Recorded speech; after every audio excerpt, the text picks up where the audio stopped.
the way I got here, the short story is, when I was in graduate school, I studied, I'm a social scientist, and I was studying deep qualitative methods for understanding people and how people make decisions.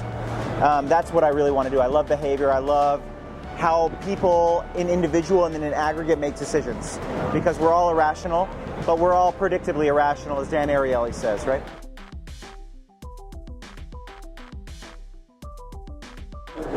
Yeah, so we are narrative people. We are story people. All people are story people.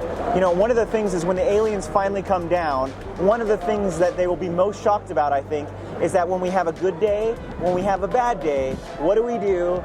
We open up a book, or we sit in front of a television, or we go to the movies, and we watch or listen or read to people's stories, and we let it wash over us. It is the most bizarre thing. It's not shelter, it's not medicine, it's not food. It provides no actual benefit other than that's how we think.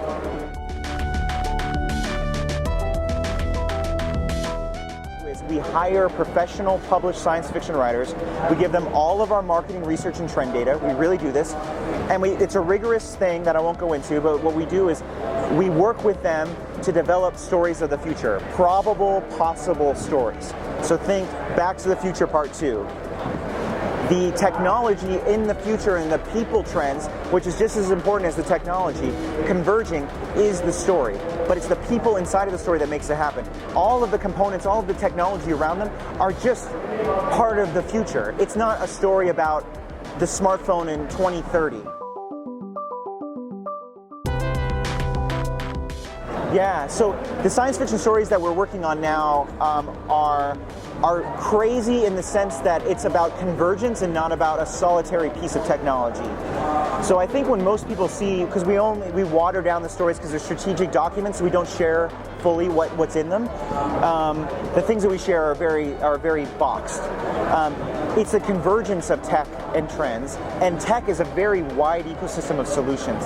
And so for us, it's very, very difficult because it's not just developing an autonomous robot, which we've done from story. It's about developing an autonomous robot and a Holoroom and all the back-end infrastructure that allows that to happen.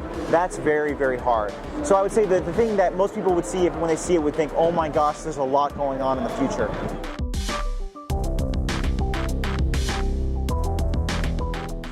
Here in India specifically, what we're doing is we just launched a startup accelerator.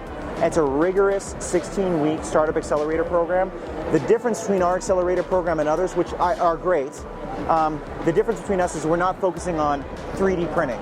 We're not focusing on AI. Our startup accelerator is about achieving those visions, those stories, to make them happen better or faster.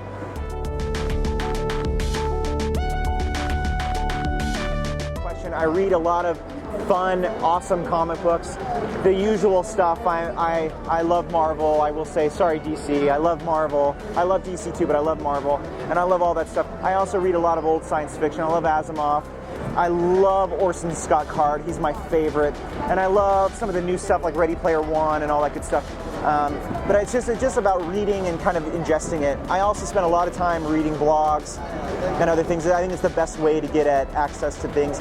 I also, just to stay relevant so I can have the nomenclature of business, I read a lot of business books so that I can have the same language that they're using and can translate for them, because I kind of sit in the middle there. And that's been really helpful.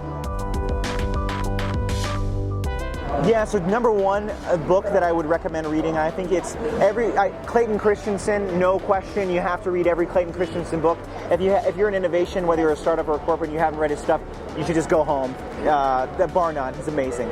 So read that as the base. I would say the thing that's most important right after you read Clayton Christensen's book and you feel like everything's going to disrupt you and the end is near, you read Abundance by Peter Diamandis and you'll feel a lot better.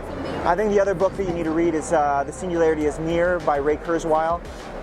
It's one of those books I think everyone has, but no one's actually read. But it's a gnarly book, but it's a really, really powerful book. that I think that everyone needs to get through.